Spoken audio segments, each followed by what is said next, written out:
So properties of soil, you'll see this diagram more often. You'll learn how to read this soil triangle, and what the soil triangle does is tries to determine what type of soil you have. And if you know the different percents of sand, silt, and clay, the three main particle sizes, you can try to figure out what actual soil you have.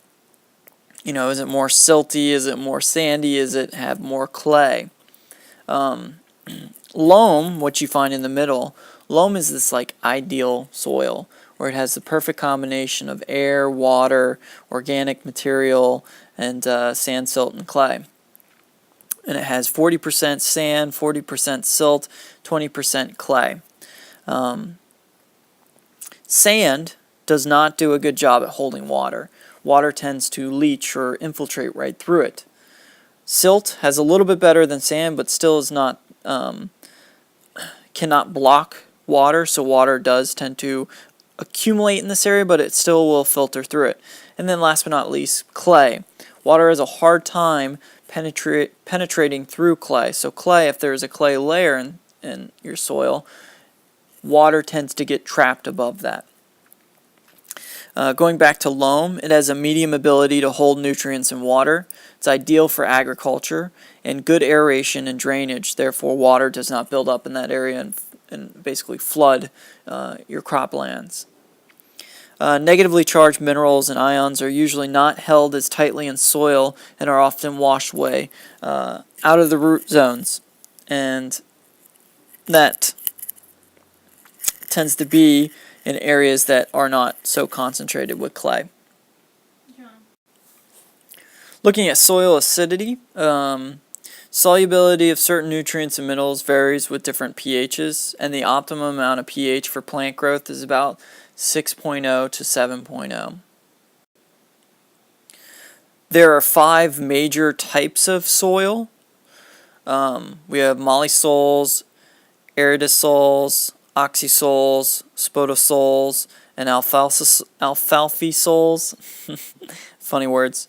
And you can see here the different areas in Florida where you can find some of these different soils, like spodosols are orange, which majority of Florida is considered spodosols. Mollysols yellow, so very little concentrations of mollysols here. Alfalfa soils, which is purple, a little more concentration of that. And then, which one did we miss? I think we got all the major ones. So first starting out with mollysols. They're found primarily in temperate semi-arid grasslands. They are very fertile soils. Remember that grasslands, very fertile soils, that's where a lot of agriculture takes place. So it's because of the soils, because of what releases nutrients out of the organic matter and releases back to the soil. Yeah, wildfires. Wildfires tend to be common here, so they release that nutrients that's trapped in the vegetation back into the soil. It poses a thick, dark brown, black A horizon that is rich in humus. Remember that partially decayed organic matter. Most of the world's grains and crops are grown on mollysols right here in the Midwest, in the west area, where grasslands are. A mollysol's horizon looks like so, and here's another one. It's got that thick A layer, the O layer is up top, that very dark.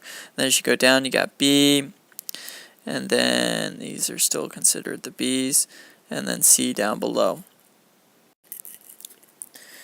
Aridosols, found really in arid regions in the United States, those desert areas.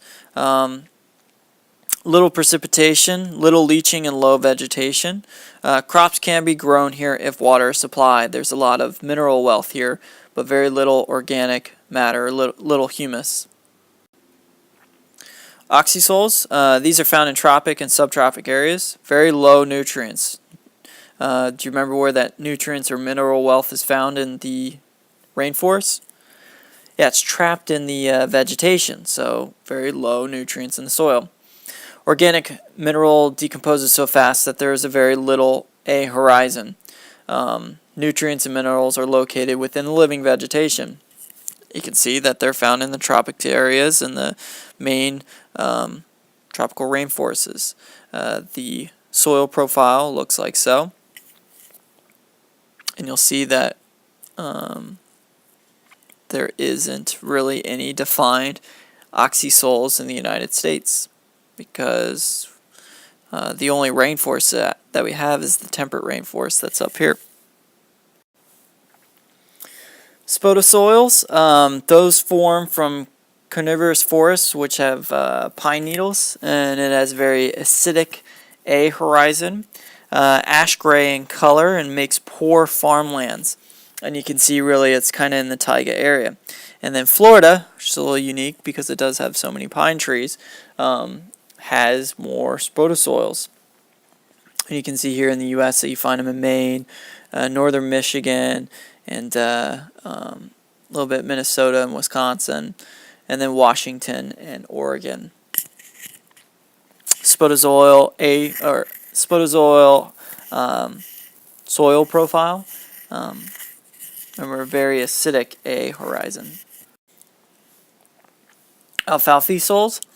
These form in temperate deciduous forests, and remember, because it's a forest that has high precipitation, so you have a highly leached A horizon, meaning there isn't that much mineral wealth in the A horizon because of so much precipitation infiltrating through the soil. The color is a brown to gray-brown color. Here's the soil profile. Where you can find alfalfa soils are those temperate regions, those places that have seasonal change. Not as much in the tropics as you do at the 30-degree latitudes. Is a huge soil or soil type that's found across the United States. You can find a lot in Europe and Russia, India as well, and then Africa as well.